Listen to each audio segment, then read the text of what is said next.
This is the ES4 Renko on January 26, 2012. The title of today's video should really be a tip and a trade. And what comes first is the tip. Now here is the ES today, shortly after it opened at 6:30 in the morning, West Coast time. Notice how the indicators are configured. Now here's that same time period, only this time the data is set to 24/7. And this is good to know when you're doing an early morning trade, because if you use 24/7 data, you have more of a period of time before your local market opens for the indicators to stabilize. Now obviously on this chart here, the open is much closer to being overbought than it showed on the previous screenshot, where I showed it on the usual time period of opening at 6:30 in the morning. So this gives the indicators a better chance to stabilize. So there's no way here I would think about going long, because it's obviously very close to being overbought right in through here.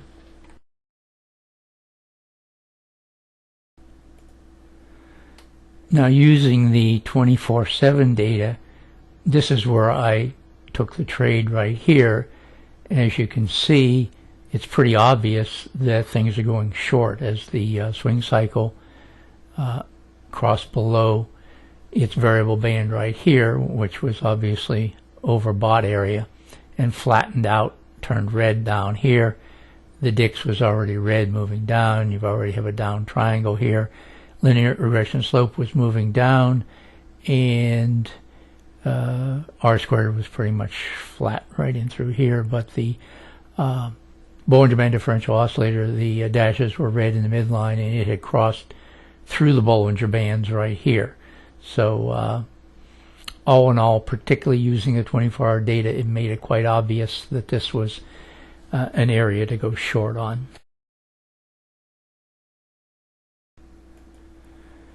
When I was partway through this trade, I put in the Fibonacci retracement levels. And when I put them in, it was right down to 61.8 right here. And the Bollinger Band differential oscillator was still above zero. So my concern was this was a very nice uptrend in through here. And was this a retracement in an uptrend or the beginning of a downtrend? So far, just at this point, the answer had not been given yet. And so if the equity would have stopped right in here and hung on there for a while, I probably would have gotten out of the trade right here. But it didn't. It went on right on through this 61.8 ambush zone level.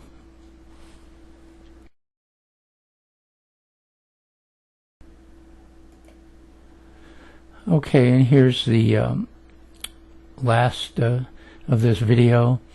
I got out of the trade right here for a 10-point profit, and interestingly enough, right here where the Bollinger Band differential oscillator crossed below the zero line, right in this level, was where the Fibonacci retracements went down below the 61.8. So it's interesting, and I've seen this time and again, of what a synergy there exists between the Fibonacci levels and the Bollinger Band differential oscillator. In any event, I got out of the trade here for a couple of reasons. One, I've got a dental appointment, and the dentist doesn't like me to be late, even though I say, hey, I'm right in the middle of a trade. Doesn't cut anything with him. And also, this looked very oversold right in here, as these were about to cross, and it was a 10-point profit. So I kind of stuck by the old adage, it's okay to be a bull and it's okay to be a bear, but it's not okay to be a pig. So 10 points was good enough for me this morning, and it was a lot better than it had been the last couple of weeks. See you tomorrow.